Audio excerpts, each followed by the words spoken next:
बिस्मिल्लाहिर्रहमानिर्रहीम। अस्सलामुअलैकुम। Welcome to Sheri novels arc. कहानी शुरू करने से पहले चैनल को सब्सक्राइब कर लें और बेल बटन दबाकर नई कहानियों का नोटिफिकेशन हासिल करें। शुक्रिया। जिम्मेदार नारायण मुखर्जी को सुपुर्द आतिश करके देवदास और दूजदास दोनों भाई गांव के दूसरे लोगों के साथ घर लौटे। दूजदास की हालत बिल्कुल पागलों की सी हो रही थी। वो ज़ारो कतार रो रहा था। 5-10 पड़ोसी भी उसे पकड़ने की कोशिश कर रहे थे। देवदास बिल्कुल खामोश एक खंबे के सहारे खड़ा था। उसकी आंखों में न कोई आंसू और न मुंह में कोई लफ्ज था। न किसी ने उसको पकड़ा और न ही किसी ने सहारा दिया। मधुसूदन घोष एक बार उसके पास आए और कहा, भाई अगर किस्मत ये वहां पर। देवदास ने दूजदास की तरफ उंगली से इशारा करते हुए कहा। घोष खिसियाते हुए बोले, हाँ वो इतने बड़े दुख। कहते हुए 9-2-11 हो गए। फिर उसके बाद दूसरा कोई देवदास के पास न आया। दोपहर को जब देवदास की माँ के पास कई औरतें बैठी हुई थी, वो भी माँ के कदमों के पास बैठ गया। पार्वती की दादी भी वहां बैठी हुई थी। उसने रोंदे हुए गले से उस दुखी बेवा को ध्यान दिलाते हुए कहा, देखो तो बहू, देवदास आया है। माँ, देवदास ने पुकारा। हाँ बेटा, माँ ने उसकी तरफ देखकर कहा। उसके बाद आंसुओं की अनगिनत नदियां उसकी आंखों से बह निकली। सब औरतें भी दुखियारी के दुख पर रोने लगी। देवदास माँ के कदमों में मुंह छुपाए कुछ देर तक बैठा रहा। उसके बाद आहिस्ता से उठकर पिता के सोने के कमरे में चला गया। उसकी आंखों में आंसुओं की बूंदें छलक पड़ी।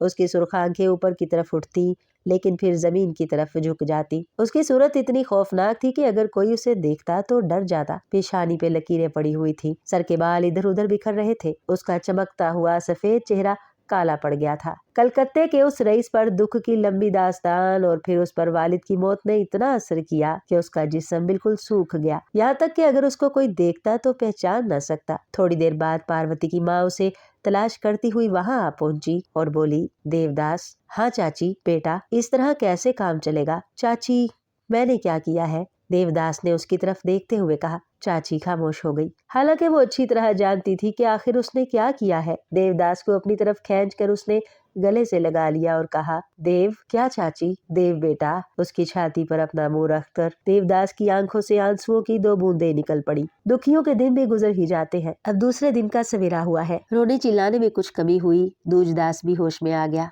उसकी माँ भी उठकर काम में लग गई। वो आंखें खुश्क करती हुई दिन भर काम में लगी रहती। 2 रोज बाद दूजदास ने देवदास को बुलाकर कहा, देव, पिताजी की क्रियाक्रम पर कितना खर्च करना चाहिए? जो आप मुनासिब समझे। देवदास ने बड़े भाई की तरफ देखते हुए कहा। सिर्फ मेरे ही मुनासिब समझने से काम नहीं चलता भाई। तुम अब सियाने हो चले हो, तुम्हारी राय लेना भी जरूरी है। नकद कितने रुपए है? देवदास ने पूछा। कुल 1.5 लाख रुपए पिताजी के हिसाब में है। मेरे ख्याल से तकरीबन 10,000 खर्च करने चाहिए। मेरा उसमें कितना हिस्सा होगा? दूजदास ने कुछ हिसाब जोड़ने के बाद बताया। तुम्हें आधा रुपया मिल जाएगा। तुम्हारे हिस्से के 70,000 और मेरे हिस्से के भी 70,000 रह जाएंगे। माँ को क्या मिलेगा? माँ तो घर की मालकन है, हम सब उसका खर्च चलाएंगे। फिर वो नकद लेकर क्या करेंगी? कुछ सोचने के बाद देवदास ने कहा, अपनी समझ में ये आया कि तुम अपने हिस्से में से 5,000 खर्च करो और मैं 25,000। उसके बाद अपने बचे हुए 50,000 में से 25,000 मैं लूंगा और बाकी 25,000 माँ के नाम पर जमा रहेंगे। इस सिलसिले में आपकी क्या राय है? पहले तो दूजदास को उस पर कुछ शक गुजरा, लेकिन फिर सोचता हुआ बोला, ऐसा ही ठीक है। तुम जानते हो मेरे बाल बच्चे हैं, इतना बड़ा कुंबा है, बच्चों के ब्याह, सब बोझ सर पर है, कितने ही खर्च सामने है, इसलिए तुम्हारी बात माननी ही पड़ेगी। कुछ देर रुक कर बोला, फिर तहरीर क्यों न कर ली जाए? ठीक है, लेकिन अगर फिर अच्छा मैं ही क्यों न लिख लूं? देवदास ने उसी रोज तहरीरी काम कर दिया। दूसरे रोज जब देवदास सीढ़ियों से उतर रहा था तो सामने से पार्वती को आते देखकर रुक गया। पार्वती ने उसकी तरफ देखा। वो उसे पहचानने की कोशिश कर रही थी। देवदास ने करीब आते हुए प्यार भरे अल्फाज में पूछा, पार्वती कब आई हो? बातचीत करने का वही अंदाज था। पार्वती ने सर झुकाते हुए जवाब दिया, आज सुबह। कितने दिनों बाद मिल रही हो? अच्छी तो हो? पार्वती ने सिर्फ सर हिला दिया। चौधरी जी अच्छी तरह है। बाल बच्चे सब ठीक है? हाँ सब ठीक है। पार्वती ने एक बार उसकी तरफ देखा। वो पूछना चाहती थी कि तुम कैसे हो, क्या करते हो, लेकिन वो कुछ पूछ ना सकी। इस किस्म के सवाल पूछने अब उसे कुछ अजीब से लग रहे थे। कुछ रोज तो रहोगी ना? हाँ तो ठीक है। ये कहकर देवदास चला गया। श्राद्ध क्रिया की रस्म खत्म हो गई। श्राद्ध के दूसरे रोज पार्वती ने धर्मदास को अकेले में बुलाया और उसके हाथों में सोने का एक हार देते हुए कहा, धर्मदास, ये हार तुम्हारी लड़की के लिए है। धर्मदास ने अपनी पूर्णम आंखों को और भी पूर्णम बनाते हुए उसकी तरफ देखा और कहा, कितने दिनों से तुम्हें नहीं देखा बहन, हाल चाल तो ठीक है ना? हाँ ठीक है। तुम्हारे बाल बच्चे तो ठीक है ना?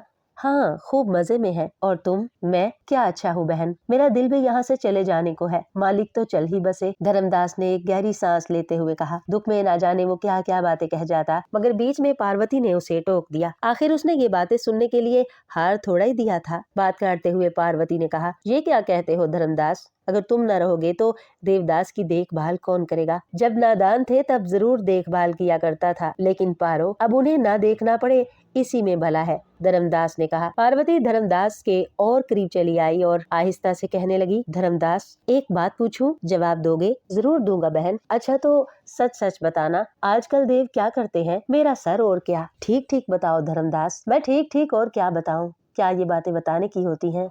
मालिक दुनिया से चल बसे। देवदास के पास अब रुपए की कमी न थी। यही तो सोच रहा हूँ कि अब बहुत बड़ी मुसीबत है। धर्मदास ने अपनी पेशानी पर हाथ मारते हुए कहा। पार्वती का चेहरा मुरझा गया। कुछ बातें उसने सुनी थी और रंजीदा होकर कहने लगी, ये तुम क्या कह रहे हो धर्मदास? मनोरमा के खतूत में देवदास के बारे में उसने जो कुछ पढ़ा था उस पर उसे यकीन न था। धर्मदास सर हिलाकर कहने लगा, ना अब कुछ खाना पीना है, ना आराम से सोना, रात दिन सिर्फ बोतल बोतल, बस शराब की ही जरूरत है। 4-4 6-6 दिन तक न जाने कहाँ रहते हैं, कोई खबर नहीं। न जाने कितने रुपए फूंक बैठे हैं। लोग कहते हैं कई हजार के तो जेवर बना डाले हैं। पार्वती का सारा जिस्म लर्ज उठा। बोलो ये सच है धर्मदास? धर्मदास कहता चला गया, शायद वो तुम्हारी बात मान ले, वो बुरी आदतें छोड़ दे। एक मर्तबा तुम उन्हें रोको तो सही, शायद फिर रास्ते पर आ जाए। वो चमकीला चेहरा अब कितना खराब हो गया है। ये सब कब तक चल सकेगा? जिंदगी कितनी रहेगी? ये बातें अब किससे कही जाएं? घर के हर फर्द से तो ये बातें नहीं कह सकता। कुछ देर के लिए धर्मदास बहुत दुखी हुआ और फिर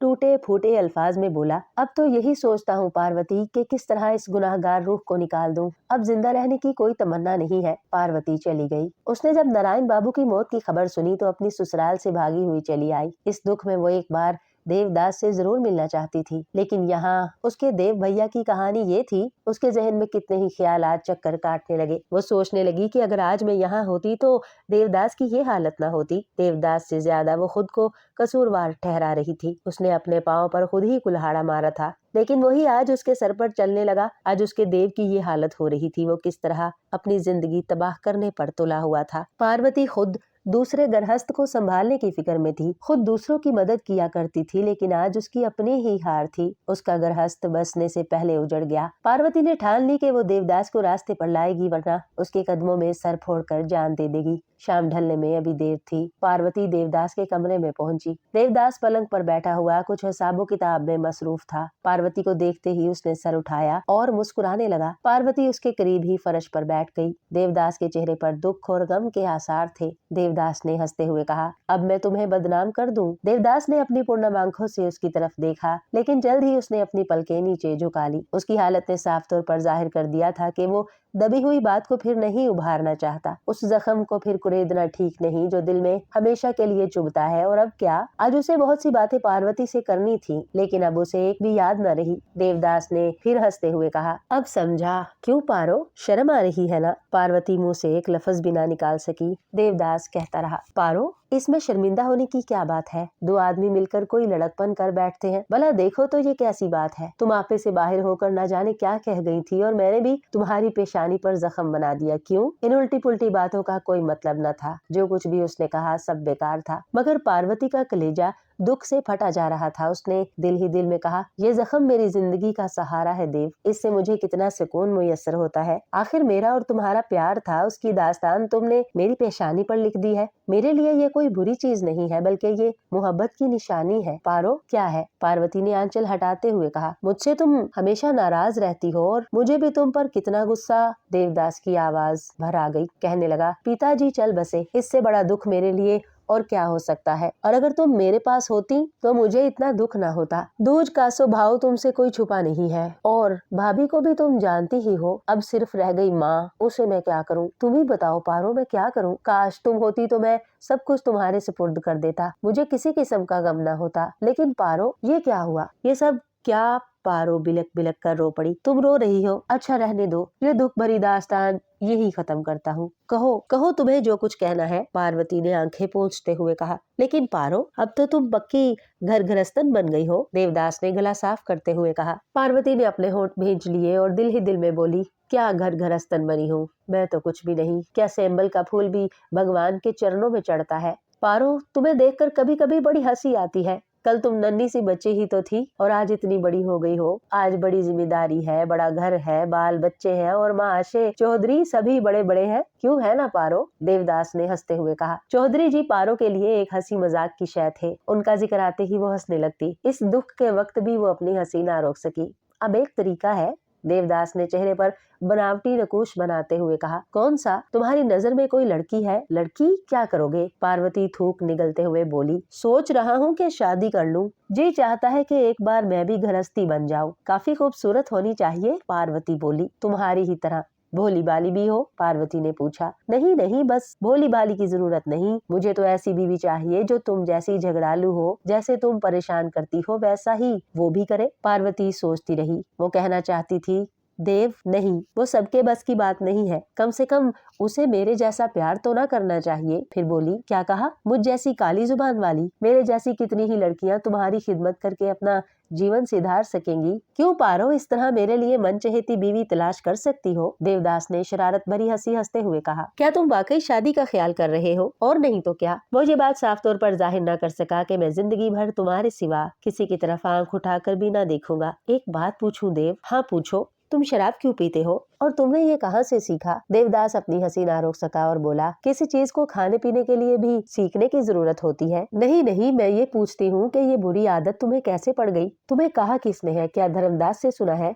किसी से भी सुना हो, तुम्हें इससे क्या? लेकिन तुम बताओ, क्या ये सच है? हाँ बिल्कुल सच है, देवदास ने साफ अल्फाज में कह दिया। पार्वती हक्की बक्की रह गई। उसने फिर पूछा, और हजारों के जेवरात क्यों बनवा दिए? अभी दिए तो किसी को भी नहीं, अभी तो सिर्फ बनवा दिए हैं। बताओ, तुम लोगी? देवदास ने हंसते हुए कहा। लाओ दे दो। देखते नहीं मेरे जिस्म पर एक भी जेवर नहीं? पार्वती ने हाथ आगे बढ़ाते हुए कहा। चौधरी जी ने नहीं बनवाए। बनवाए क्यों नहीं? लेकिन वो सब उनकी लड़की को दे दिए हैं। फिर तो शायद तुम्हें इनकी जरूरत न थी। पार्वती सिर्फ सर हिलाकर जमीन पर नजरें जमा कर रह गई। देवदास की आंखों से आंसू छलक पड़े। उसने अपने दिल में सोचा कि कितने बड़े दुख से दुखी होकर औरतें जेवर छोड़ा करती हैं। इन्हें फिर वो अच्छे नहीं लगते, नहीं सहाते। उसने अपने आंसुओं को रोककर आहिस्ता आहिस्ता कहना शुरू किया। ये बिल्कुल गलत है पारो, मैंने किसी को भी जेवरात नहीं दिए, मैं किसी से भी प्यार नहीं करता। मैं भी यही सोचती हूँ। पार्वती एक सरदाह भरकर दिल ही दिल में बोली। कुछ देर तक दोनों खामोश रहे। फिर पार्वती बोली, अब तुम वादा करो कि फिर कभी शराब को हाथ ना लगाओगे। नहीं पारो नहीं, ये मेरे बस की बात नहीं। क्या तुम ये वादा कर सकती हो कि मुझे लम्हा भर के लिए भी याद ना करोगी? पार्वती खामोश हो गई। शाम हो चुकी थी। बाहर शंख बजने की आवाज आ रही थी। देवदास कुछ हैरानी में डूबा हुआ खड़ा हो गया। जब उसने खिड़की से बाहर झांका तो शाम हो चुकी थी। उसने पार्वती की तरफ देखकर पूछा, घर नहीं जाओगी क्या? शाम हो गई है। नहीं, मुझे कहीं नहीं जाना।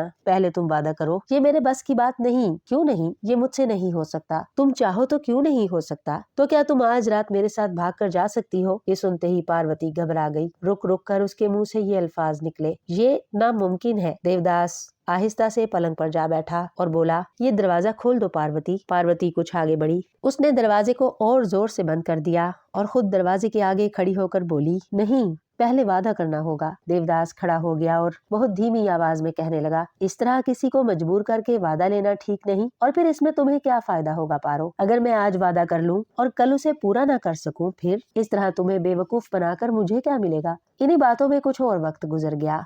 घड़ी ने टन टन 9 बजाए। देवदास घबरा उठा। उसने फिर पुकारा, पारो सुनती नहीं? दरवाजा खोलो। पार्वती ने जब कोई जवाब ना दिया तो देवदास फिर चिल्लाया, पार्वती, मैं हरगिज यहाँ से ना हटूंगी। ये कहते हुए पार्वती की आवाज भर आ गई। जिद में आकर वो उसी जगह पर लेट गई और रोने लगी। कमरे में मुकम्मल सुकूत था। देवदास ने देखा कि पार्वती रो रही है। पारो, ओ पारो, उसने उसे सहलाते हुए कहा। देवदास, मुझसे दुख बर्दाश्त नहीं होता, पार्वती ने रोंदे हुए गले से कहा। देवदास और करीब आ गया। उसकी आंखों से आंसू जारी थे। उसने भराई हुई आवाज में कहा, मुझसे क्या ये छुपा हुआ है? मुझे मरने क्यों नहीं देते देव? मैं तुम्हारी कोई खिदमत नहीं कर सकती, मेरी आखिरी ख्वाहिश, इसके लिए भी वक्त है पारो। देवदास ने अंधेरे में अपनी आंखें छुपाते हुए कहा, तो फिर तुम मेरे यहाँ चलो, यहाँ तुम्हें देखने वाला कोई भी नजर नहीं आता। तुम्हारे यहाँ जाने पर तुम मेरी कोई खिदमत कर सकती हो, यही तो मेरी एक ख्वाहिश है। हे भगवान, मेरी ये ख्वाहिश क्यों पूरी नहीं करते? उसके बाद मुझे मर जाने का भी कोई अफसोस ना होगा। देवदास की आंखें भर आईं। क्यों देव, मेरे साथ चलोगे ना? जरूर चलूंगा। देवदास ने आंसू साफ करते हुए जवाब दिया। मेरी कसम खाओ कि जरूर जाओगे। अंधेरे में ही देवदास ने पार्वती के पाँव को छूकर कहा, ये बात जिंदगी भर ना भूलूंगा। अगर मेरी खिदमत करने से तुम्हारे दुख में कमी आती है तो मैं जरूर आऊंगा। मरने से पहले